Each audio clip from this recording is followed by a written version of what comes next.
College में गर्मियों की छुट्टियां होने पर राधिका और रोहन अपने दोस्त मनोज और शिल्पा के साथ परिवार के पुराने फार्म हाउस पर घूमने जाने का प्लान बनाते हैं। गाइस, तुम दोनों को वो फार्म हाउस बहुत पसंद आएगा। बचपन से ही वो मेरी और रोहन की सबसे पसंदीदा जगह रही है। पर मैंने तो इतने सालों में तुम्हारे मुंह से कभी फार्म हाउस का नाम तक नहीं सुना। बचपन में फार्म हाउस जाते थे, लेकिन फिर अचानक सबने वहाँ जाना बंद कर दिया और वजह कभी किसी ने बताई नहीं। पर अब हम चारों मिलकर वहाँ धमाल करेंगे। इसी तरह बातें करते कुछ घंटों का सफर तय कर चारों शहर से दूर ऊंची पहाड़ी पर बने राधिका और रोहन के फैमिली फार्म हाउस पर पहुंच जाते हैं। वाव यार, ये तो बड़ा ही सुंदर है। पूरा घूमोगे तो और अच्छा लगेगा, लेकिन उससे पहले सब फ्रेशन अप हो जाओ, फिर साइट सीइंग के लिए जाएंगे। राधिका और रोहन अपने अपने कमरे में चले जाते हैं, लेकिन मनोज और शिल्पा घर में घूमने लगते हैं, जहाँ शिल्पा की टक्कर हॉल के बीचों बीच रखी एक पुरानी लकड़ी की कुर्सी से होती है। आह, लग गई रे माता, इस कुर्सी को बीच में किसने रखा हुआ है? अरे तेरे स्वागत के लिए भूत ने रखा होगा। तुझे बात ऐसी आ रही है, जब खुद टकराएगा तो पता चलेगा। हाँ ठीक है, पर अभी तो तू इसे साइड में रख दे। शिल्पा कुर्सी को एक कोने में रख देती है और वो दोनों भी अपने कमरे में चले जाते हैं, जिसकी थोड़ी देर बाद चारों बाहर घूमने निकल जाते हैं। इसी तरह रात हो जाती है। फार्म हाउस में वापस आकर वे लोग सीधा सोने चले जाते हैं। आधी रात को मनोज की नींद खुलती है।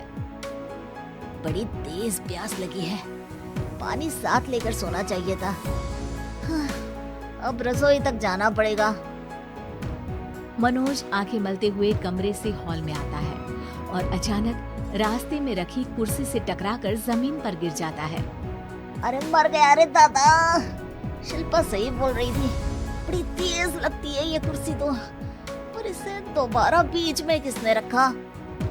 मनोज एक बार फिर उस लकड़ी की कुर्सी को कोने में रख पानी पीकर कमरे में चला जाता है।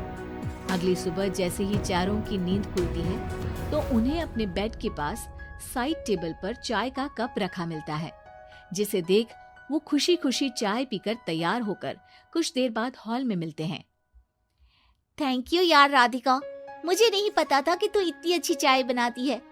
वैसे मुझे उस बेड टी की बहुत जरूरत थी।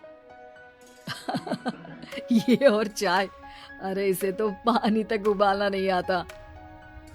मतलब तूने हमारे लिए चाय बनाई क्या दोस्त?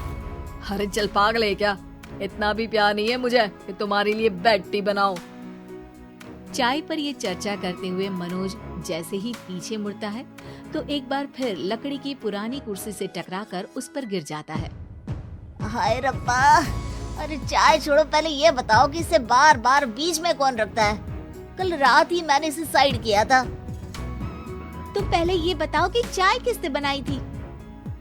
सबकी बातों को कुछ देर ध्यान से सुनने के बाद राधिका हैरानी से कुर्सी की तरफ देखने लगती है। भूत दीदी। राधिका की बात सुन आपस में झगड़ रहे सारे दोस्त शांत हो जाते हैं। ये क्या बोला अभी तूने? अरे पर अब वो यहाँ कैसे हो सकती हैं? क्यों नहीं हो सकती? हमने यहाँ आना छोड़ा था, पर उन्होंने तो घर नहीं छोड़ा ना। और याद करो, ऐसे बेड के पास कप रखना और कुर्सी को कमरे के बीच में रखना, ये सब वही तो करती थी। ये तुम दोनों किसकी बात कर रहे हो? अरे जो भी हो, कुछ अच्छा तो बिल्कुल नहीं लगता। अब देखो, डरने की कोई जरूरत नहीं है। वो सालों से इस घर में रहने वाली भूत दीदी है। वो बचपन से ही हमारे यहाँ आने पर एक बड़ी बहन की तरह हम दोनों का ख्याल रखती है। ओए, पगला गया है क्या? शिल्पा, मुझे यहाँ नहीं रहना, तू भी मेरे साथ ही चल। ये दोनों तो पागल हो गए हैं। जहाँ मनोज डर से वापस जाने की बात कर रहा होता है, वहीं शिल्पा अपने फोन में बिजी होती है। क्या तुम्हें यहाँ की सिचुएशन समझ में नहीं आ रही जो फोन में लगी हो? जिसे जो करना है करो, मैं तो जा रहा हूँ। मनोज हड़बड़ाहट में अपने कमरे की तरफ जाता है, जिसके साथ राधिका और मोहन भी उसे रोकने के लिए पीछे पीछे जाते हैं। लेकिन शिल्पा वो तो अभी भी फोन में लगी रहती है। कुछ देर बाद जब वो तीनों दोबारा हॉल में वापस आते हैं तो शिल्पा को सबके पैक्ड बैग्स के साथ देखकर हैरान रह जाते हैं। ये सब क्या है शिल्पा?